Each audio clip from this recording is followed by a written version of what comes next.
আমি একটা অবৈধ সম্পর্কে জড়িয়ে গিয়েছি, এখন তাকে বিয়ে করে সব গুনার কাজ ছেড়ে ইসলামে আসতে চাই, কিন্তু আমার বাবা মা এখন বিয়ে দিতে চান না। তাই আপনি তাদের উদ্দেশ্যে কিছু বললে আমি ভিডিও করে আমার বাবা মাকে শোনাবো।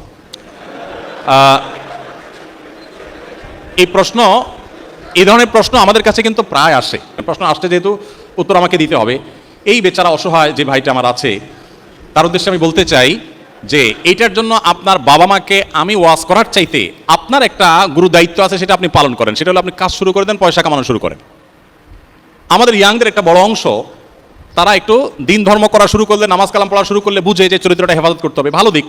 এবার তারা এসে বলে, হুজুর একটু বাবা মাকে বুঝাই দেন, তারা যেন আমাদেরকে তাড়াতাড়ি বিয়ে দেয়। ডেফিনেটলি আমরা বাবা মাকে বোঝাবো, আমাদের কাজ আমরা করবো, কিন্তু আপনার কাজ তো আপনি করবেন। আপনি নিজে 1 টাকা কামাই করেন না, নিজে খান বাপের হোটেলে। এখন আপনি বলতে চান যে আমি আপনার বাপকে বুঝায়া তাকে নসিহত করে আপনার একটা বিয়ের ব্যবস্থা করে দেই, যে আপনি নিজে তো বাপের হোটেলে আছেন, এবার একটা মেয়ে এনে তাও বাপের হোটেলে রাখেন। এটা কিভাবে যৌক্তিক হতে পারে?